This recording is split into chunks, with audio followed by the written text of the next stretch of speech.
Well, it's been a few years since I've had to say this, but it's time for the Europa League. Celtic kick off their campaign tomorrow night against Crvena Zvezda all the way in Serbia. A tough opening fixture, but one that has some mixed feelings around it. Celtic dropping down a competition. Should we be challenging, or should we accept we're just not good enough? It's a real weird one. Let's talk about that.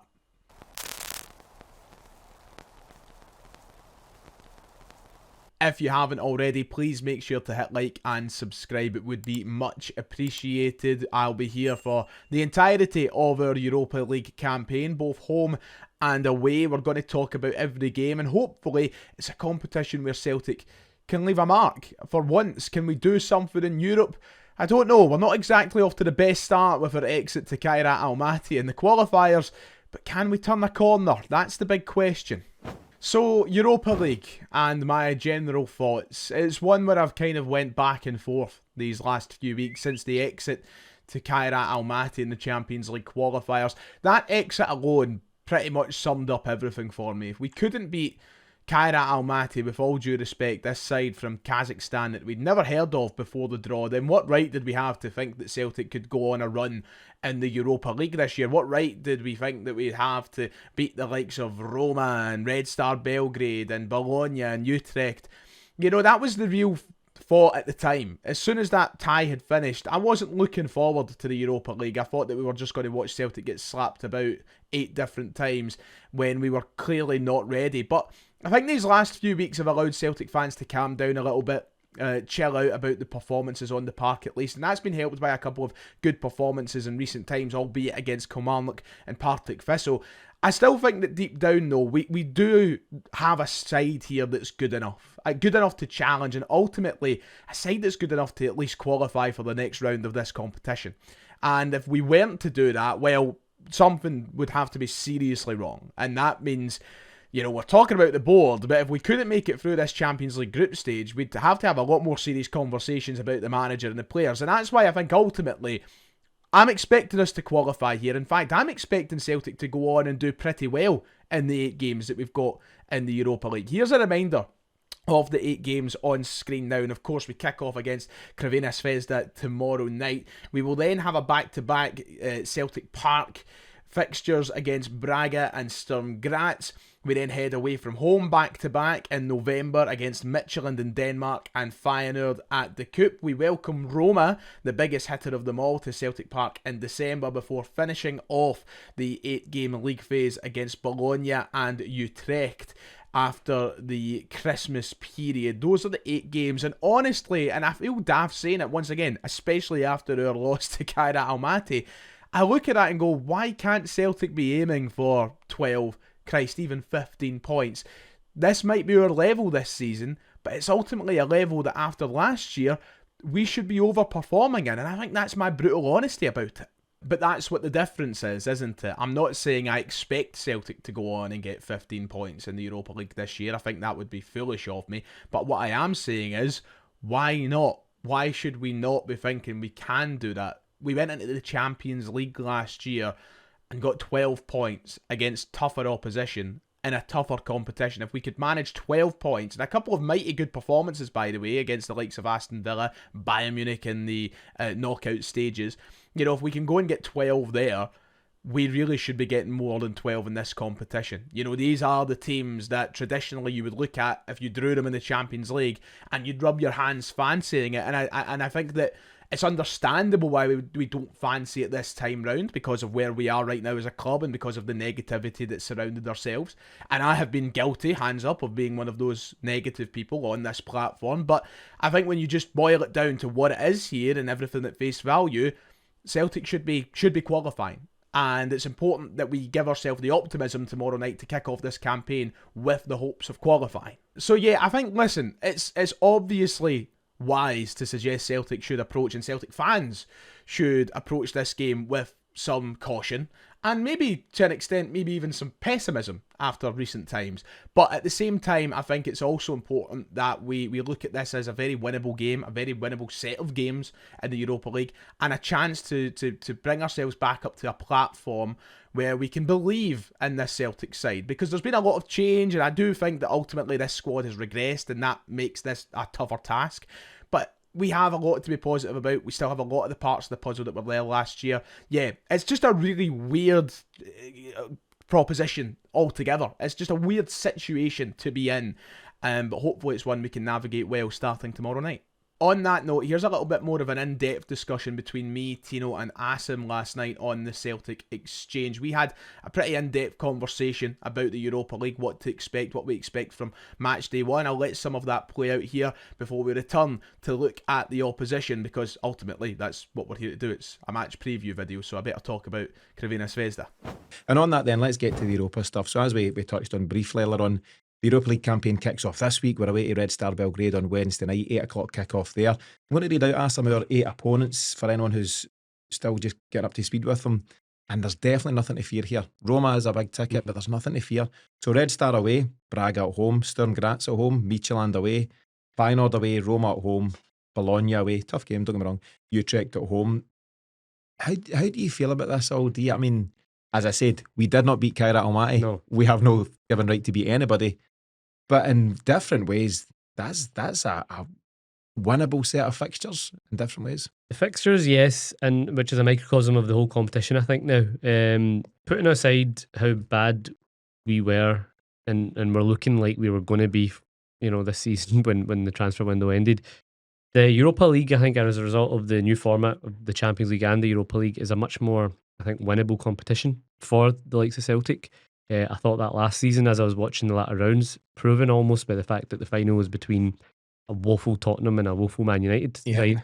So obviously the fact that no teams now dropped down from the Premier competition. So I think the competition in itself is there for the taking. I'm not saying for us this season, because I don't think we're there. You've got to make that point really clear. I know, because you mentioned it last season though, and I think there was just a different feeling about Celtic last season. Whereas Celtic last season had fancy pretty much in this Europa League, and I remember when we got Bayern, we got put out, and we were all gutted, but we were looking at Europa League, we're like, this current Celtic type could go far in the Europa League. I don't feel like that right now, but in isolation, those fixtures, you're right, Roma are probably the standout in the competition, but even then they're not the heavyweights. It's a nice set of fixtures. I think it could have been tougher and it could have been easier. We're kind of middle, and I know the Opta do all their kind of predictions and stuff, and I think we're kind of roundabout in the middle as well. As Asim says, it is a tournament that's there for the taking, but is it there for the taking by us, is the question. In terms of the wider competition, look, there's a reason there's no heavyweights here, is because the heavyweights are in the other one. They're in the Champions League, where we should be. And because of that, we should be able to sit around this table and go, we could do this year. Now, I guess with Aston Villa is a wee bit different. You've got somebody like Emery, who's just a European genius, isn't he? He manages to win these competitions basically every other year. And teams over 2 legs can ramp it up, and that makes it difficult. But I don't know, I guess it's just a case of watching how these first few games go and how we continue our league season. Then I think right now it's just really difficult to predict what it'll look like between now and say May, because I don't think we have a full picture of this Celtic team yet. I don't think we have the full picture of what this group of players is capable of yet, because as many players are still there for February, there's some that, I mean, Hinacho, Tanecki, Balikwisha, they weren't anywhere near Celtic. We don't know. So I think that it's a case of just waiting and being patient, and then we might be able to put an assessment together of going, right, can we go far in this competition? And you talked earlier on about not getting carried away. I'm all for getting carried away. You've got to enjoy football while you can, and Brendan Rodgers had us in a good place then. But as I say, my point is that he managed that campaign well. There was draws. So you were in Zagreb for a draw? I was in Zagreb and I went to Munich as well. Right, okay. So that's two draws in from your 2 travel. draws. Unbeaten on the road. Unbeaten. You get back out anyway. I was at the Dortmund game. So dear. 2 draws, 1 defeat.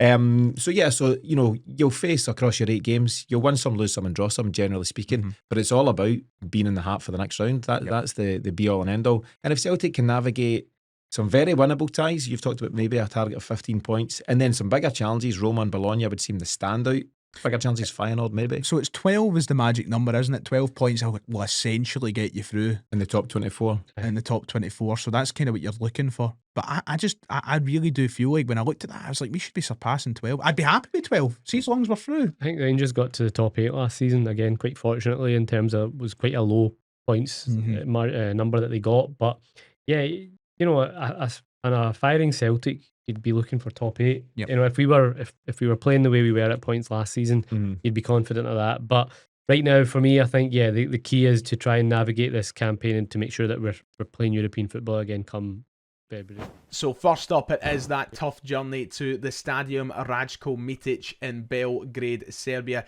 to play a former European Cup winner in their own right. It isn't the easiest place to kick off your campaign. I think we can be brutally honest about that. We've seen the clips and the videos of the atmosphere. We know what the fans are like. We know it can be a bit of a jarring place to go for Celtic.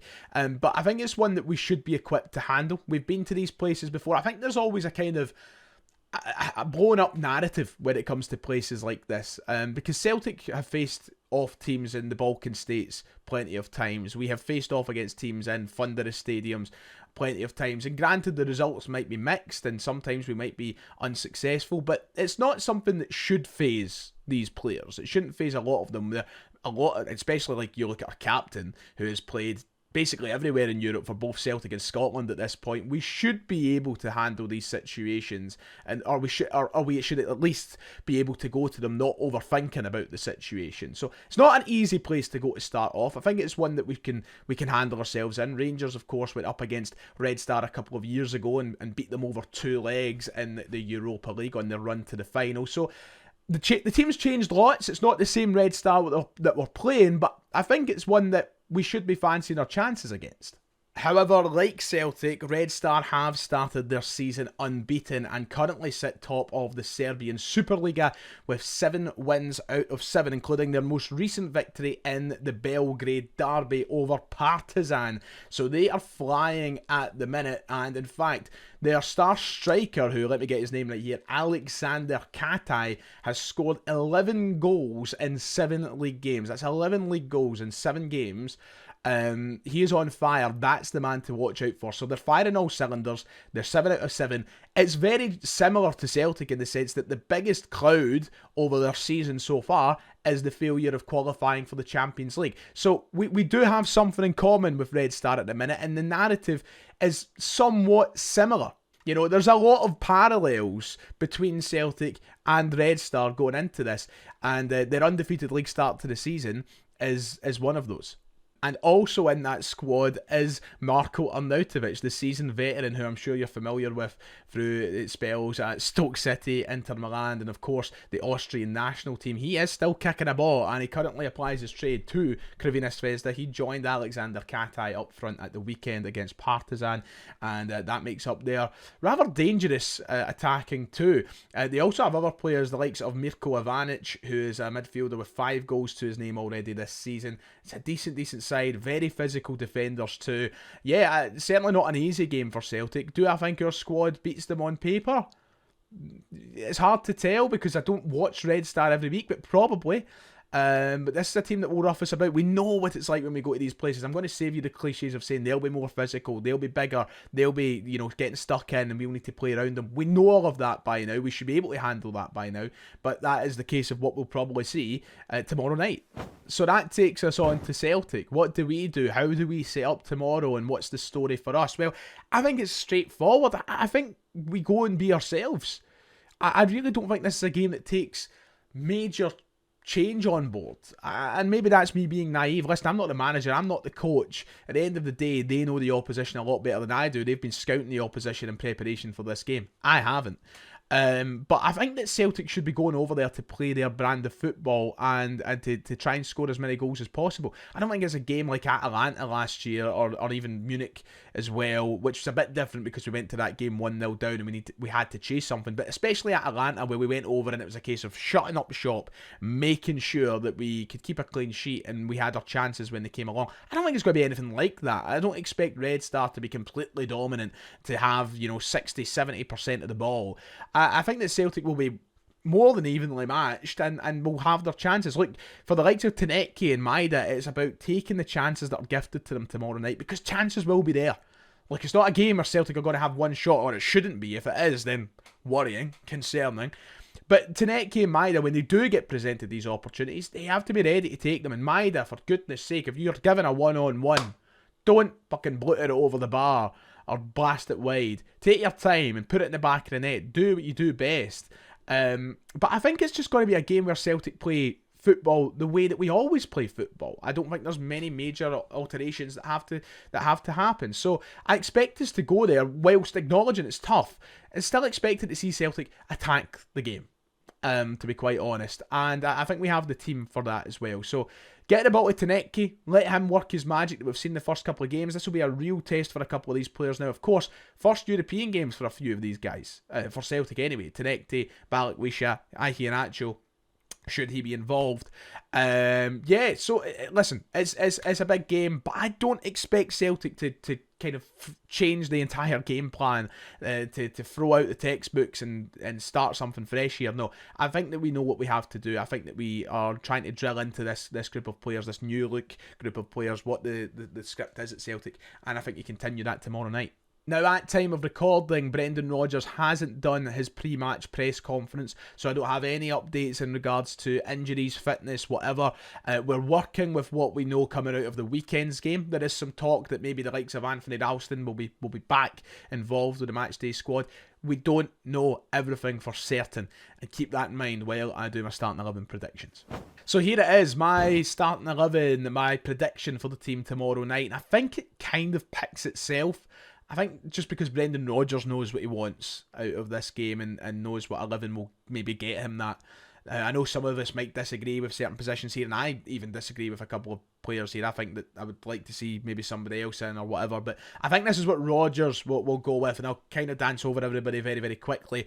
I've got Donovan in there at the back four for now, because I've liked the look of him these last couple of games. I think you may as well give him the chance, honestly. I mean, Ralston... Is there any evidence to suggest that Ralston is a wildly better player for this game? The only concern is, of course, Donovan getting ushered in for his first European game. Is he ready? Is he going to be able to handle it? Will there be a severe lack of confidence and quality on that side of the pitch because he's not played at the level?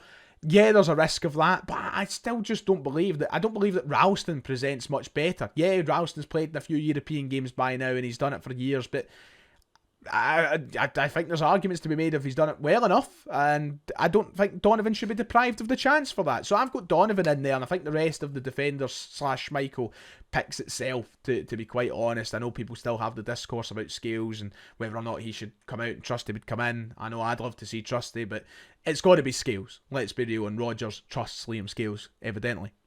Midfield three, Rodgers clearly likes this midfield three at the minute. Now, the fact it started at Firhill at the weekend maybe suggests that there's a chance somebody like Engels comes in, maybe plays over Nygren. But I think this is the three he'll go with. And Rodgers spoke about drilling consistency in with his team selections. I think that's why, because I think this is the three that he intends to play tomorrow night. I hope Nygren is as creative as he has been so far this season. 6 goal contributions and something like 8 domestic games.